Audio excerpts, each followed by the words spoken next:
it's Chris with Never Enough Outdoors, and today I'm going to work on my well. I'm actually going to show you what I just did to fix it if you have the same type issues I have. I had an issue with what they call waterlogged. I have a well and I have a tank. It's filled with air. This is my well house here. I wanted to take you inside. I live in a very old house, built in 1929, and this thing's just been rigged up over the years. But what you want to do, if you've gotten waterlogged, what'll happen is your gauge over here, if you can see this, the gauge, whatever it's set at to turn on at, when it gets that low, when the pressure gets that low, mine's 30/70, which is an odd reading, but it's when it gets down to 30 psi, the pump turns on, and when it gets up to 70 psi, it turns off. Well, what was happening is that when it got down to 30, it was bouncing back and forth between 30 and 70, and my water pressure was crazy inside the house.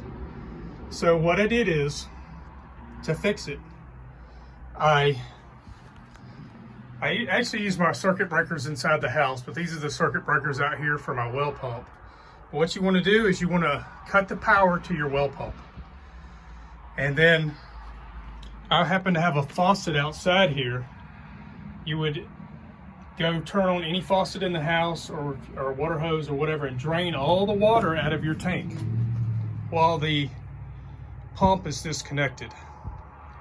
And then when you get all the water out, you want to take I've got an air tank here or a air compressor, and you want to pump air into this nozzle on top and watch your water hose, and it'll continue to pump excess water out of the tank.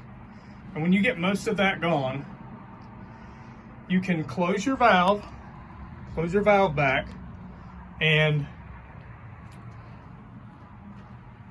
you want to take your air tank and fill this up until it's 2 psi lower than what your pump cuts on at. Mine cuts on at 30 psi.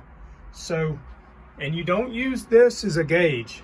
You don't use this as a gauge. You use a hand gauge like I was using, and this is probably what I shouldn't use, but I was using a regular tire gauge, and it works fine. It's just not as accurate, but for me it works great.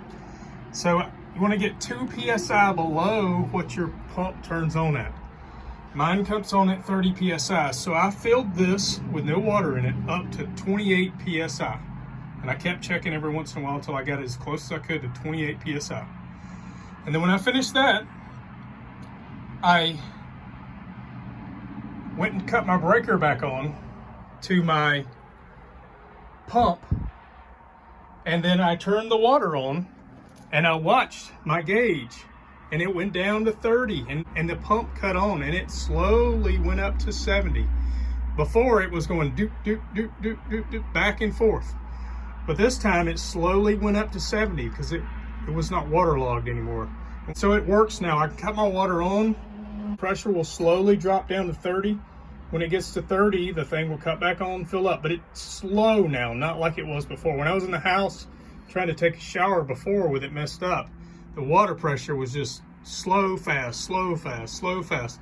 But now it's going to be normal, like a normal shower. So that's how you know if you've got it waterlogged. And what waterlogged is, you got this tank. Some of them have bladders. Mine does not have a bladder. It's just a tank of water, like a fiberglass tank. And when you put air in here, it's going to sit up on top. My 28 psi worth of air is going to sit up here somewhere, and when this thing fills with water, it's going to fill from the bottom up until it compresses, and it compresses enough that it says it's full. And then when I turn the water on, that air pressure is going to help push the water out. And when it gets so low, the tank's going to cut on, it's going to fill it back up. But when it gets waterlogged, somehow you've lost some air pressure, and your water it gets on top of your air. So your air is down here some, and your water's up here some. So the air pressure fluctuates heavily. Plus, you probably don't have enough air in your tank. But that's what waterlogged is. And this is how I fixed it. So appreciate you watching. Please subscribe to my channel and check out my other videos.